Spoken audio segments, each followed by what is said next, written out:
C14, I would like to continue discussing the differential equation and differential equations in general, and consider this as part 2, where we're interested in a particular solution. Now let's review a little bit to put this into context. In the last section, we talked about linear differential equations, and we focused attention on a second order. And here's our general formula. Some function of x times the second derivative plus some function of x times the first derivative, and these numbers here, 2 and 1, refer to the order derivative, second derivative and first derivative. And then for 0 derivative, we would have just y. And if we set this equal to f of x, we have our general linear second order differential equation. Now, remember that before we did anything, we said a differential equation is one that has a derivative, like a y prime or a y double prime. So if a2 is 0 and a1 is 0, then you would no longer have a differential equation. You would have an algebraic equation. And a neat thing about an algebraic equation, for example, say we had y here is equal to x squared.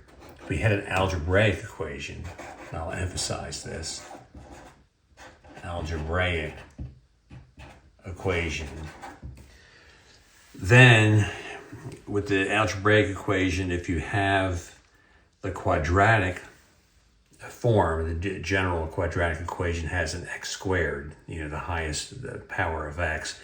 And for example, here in general, we'd have ax squared plus bx plus c is equal to 0, say. That's a general quadratic equation. And if we had a simpler one, say like x squared, say minus 9 is equal to 0, where the c is minus 9 and the a is 1 and the b is 0, then you would have x squared equals 9, and you would have two solutions, which are numbers, a plus 3 and a minus 3. And what we talked about last class, making linear combinations that would also be solutions to the differential equation, that does not apply here. You are finished. In fact, if we were to graph the equation x squared, where this is y and this is x, then for the case x squared equals 9, it's like doing a line across here where y is equal to 9, and you would have here then minus 3 as a solution and plus 3, and you're finished. There are only two solutions. When we go to differential equations, though, when we have a function that's a solution and another function that's a solution, because there's going to be two functions with the second order, we can make linear combinations and they're also solutions. Let's go ahead and review that. So we'll look at first the homogeneous case, which is given by the function on the right here is 0.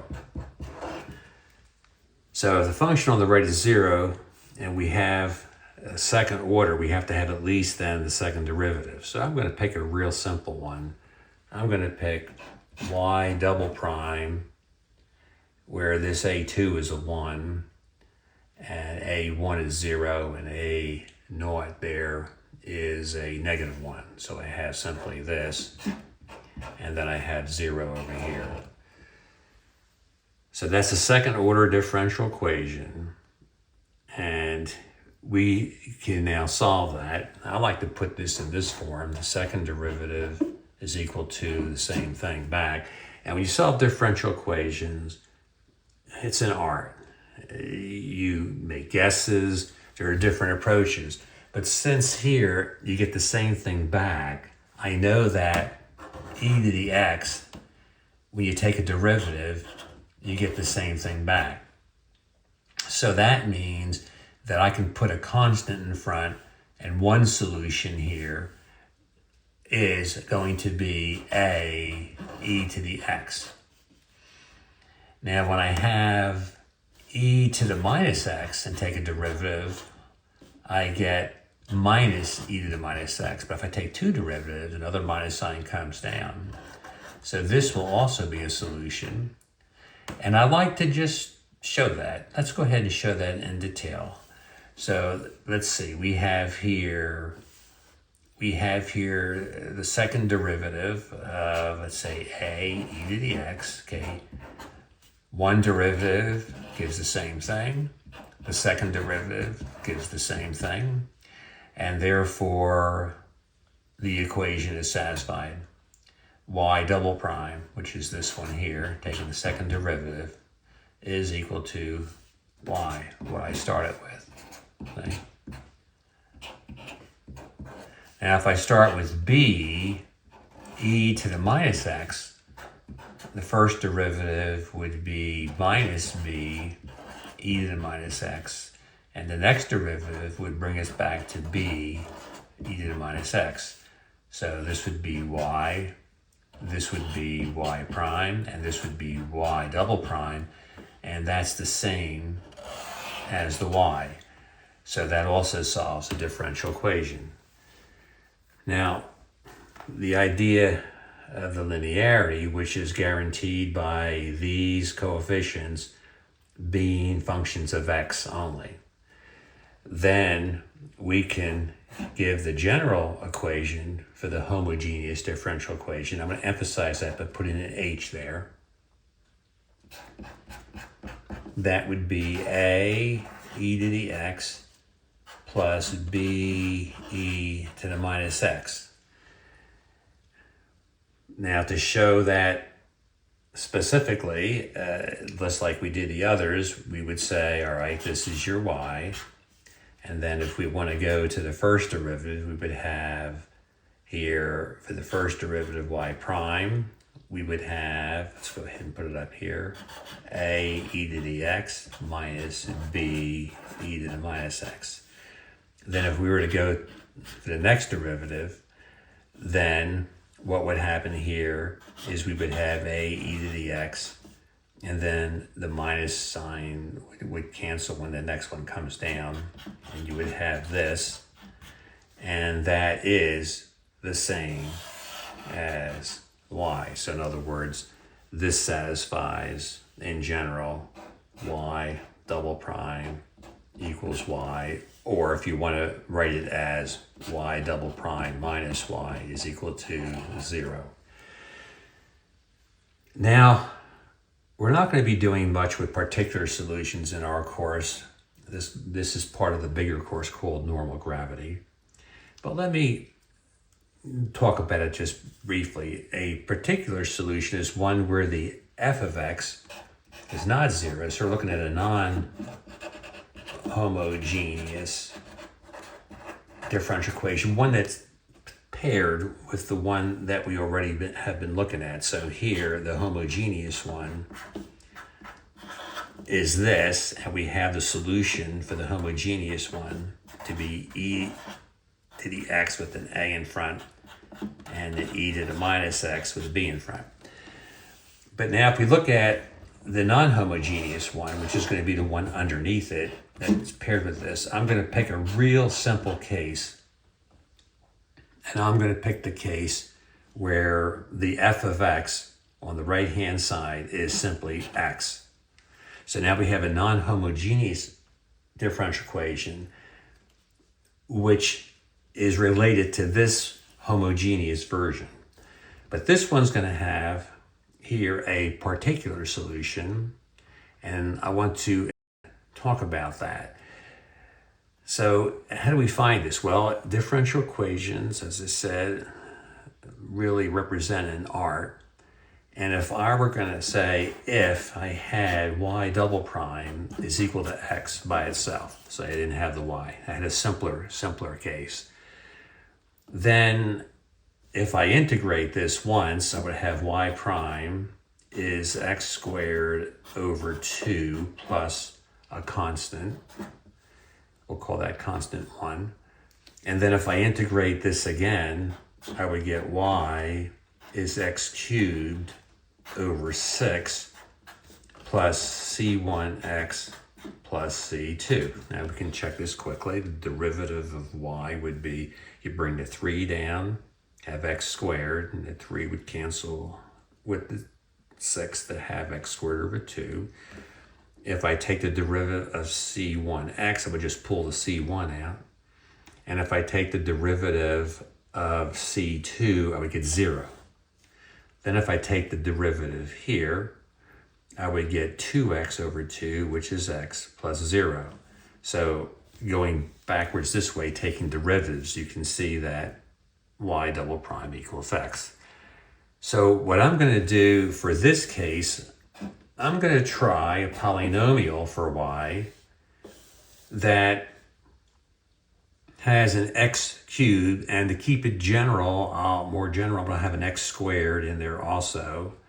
I'm going to try a general ax cubed plus bx squared plus cx plus d. I'm going to try this as a solution, plug it in and see what happens. Well, if I do that, for the second derivative, I'm going to get here, well, let's do one at a time, one derivative first. So that would be 3a x squared plus 2bx plus c. If I take the second derivative, I will bring the 2 down and have 6ax plus 2b plus 0. Now if I plug this into here and plug the y into there, I want to see if I can get x by picking these constants a, b, c, and d to be what I need to pick to find my particular solution. So let's do that. Y double prime 6ax plus 2b. I'll put that in brackets, and then minus y. It's got a lot of stuff. Ax cubed plus bx squared plus cx plus d. And I want to see what this equals. So this is the y double prime minus y. And I'm going to pick a, b, and c, and d so I get x, which is then my particular solution to the differential equation. And I'm going to emphasize that by calling this solution y sub p for particular, so I don't get confused with y sub h, which is the solution to the homogeneous pair. So think of this as a partner. The partner is the homogeneous case where y double prime minus y equals 0. All right, so this here, to make this work, this has to equal, well, I'm going to make it equal x by picking a, b, and c, so then it will be a solution. So to do that, let's factor out some things by combining. I want to combine things by their power. So I have minus ax cubed is the highest power. That takes care of the x cubed term. Then I'm going to have here the bx squared next, minus bx squared. Then for the x term, I'm going to have 6a, and then I'm going to have a minus c. And then for the constant terms, I'm going to have here 2b minus d. All right, and I need to get that to equal to x. Well, to make that work, since I have no x cubes over here, then that means a has to be equal to 0 in what I'm trying out here. I have no x squared term, so that means b has to be 0. Now I have no constant term, so that means this has to be 0, which means d is equal to 2b. But since b is equal to 0, this means d is equal to 0. Wow. That means I'm just left with x. But since a is equal here to 0, that means this minus c has to be equal to 1. And then it'll work. So that means the particular solution here is equal to simply minus x. That's it. That's all it is. So let's go ahead and emphasize this. So the particular solution, and here is the homogeneous solution. Now I'm more interested in applying for my class later. I'm going to be solving a homogeneous differential equation, but I'd like to do one case where we have a particular one to worry about.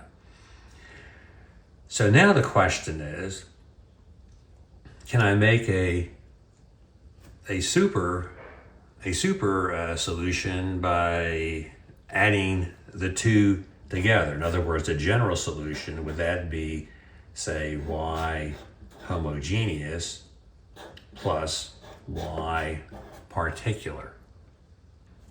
Well, I'm going to work it out in detail. So I'm going to write this as a e to the x plus b e to the minus x, and then the particular is simply minus x. And now I'm going to proceed to take a derivative. So y prime would be a e to the x minus b e to the minus x minus 1. And now I'm going to take the second derivative.